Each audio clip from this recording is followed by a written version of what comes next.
Historically, the flute family has come in just about every size imaginable. Pick a key, and there's probably been a flute made in that key. Modern textbooks on instruments and orchestration only mention the use of 4 flutes being used today: the piccolo, the C flute, the alto flute, and the bass flute. And if this were the case, then this video would be much shorter. This scenario used to be the case until sometime in the 1980s. This coincides with the last time any major texts were written on orchestration. However, since that time, the flute family has grown.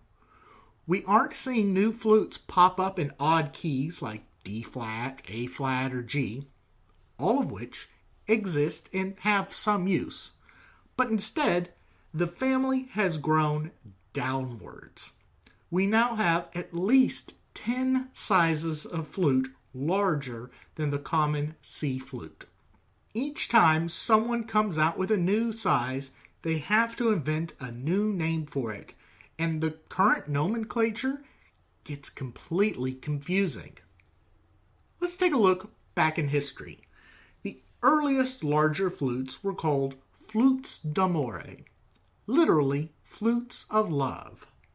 The term d'amore was applied to wind instruments built a minor third lower than their standard version. So, the flute d'amore was in A, a minor third below the C flute. The oboe d'amore was in A, a minor third below the C oboe. And the clarinet d'amore was in G, a minor third below the B flat clarinet. These flutes d'amore were somewhat popular in the Baroque era, and Verdi tried to resurrect them for Aida. Around the time Verdi was composing, a new instrument began to be developed, the alto flute in G. It was first used by Rimsky-Korsakov in Mlada. However, the name alto flute was not used in England, where it was becoming popular with composers in the early part of the 20th century. Instead, they called it the bass flute. How could they possibly make flutes any larger than this instrument? The Italian Albisi did just that, though, and created a flute 1 octave lower than the C flute. Of course, he didn't call it a bass flute, he called it an albisiphone. However, it soon became apparent that octave flutes were a possibility. The Brits finally took notice and slowly changed their bass flute to the alto flute. So, we're now set on the terms alto and bass for the 2 larger sizes of flute. Then, someone decided to go bigger. They wanted a flute 1 octave lower still, a contrabass flute. These instruments began showing up in the 80s, but weren't really seen as viable instruments until the early 2000s. While this instrument was being developed, other sizes started cropping up. Here's a full list of flutes larger than the bass. Contr'alto flute in G. Bass flute in F. Contrabass flute in C. Subcontrabass flute in G. Subcontrabass flute in F. Double contrabass flute in C.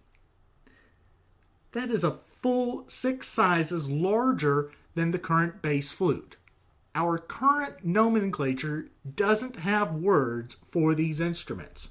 So here's where things could and should be made clear again. Remember when the Brits called the alto flute a bass flute? They changed when the larger instrument was made available. All we need to do is move some of the names around and treat the expanded family logically. Flutes d'amore, which have been resurrected, should now be called mezzo-soprano flutes. They fill in nicely between the role of soprano and alto. Alto flute remains the same as it is. It's an alto voice. The bass flute isn't a bass, though. It does fill in the role of a tenor voice and should be renamed as such. The contr'alto flute in G and the bass flute in F are really two sizes of the same species. They fit very well into the role of being a baritone flute. The contrabass flute is next, logically, a true bass flute. The subcontrabasses are no longer below the contrabass, but should be considered as sub-bass flutes. Finally, the awkwardly named double contrabass is really the true contrabass member of the family, sharing the same range as the contrabassoon and the contrabass clarinet. By doing this, we don't have to create awkward names for the lower flutes. We can use standard voicing names like tenor and baritone. It's the next logical step in scoring for the low flutes.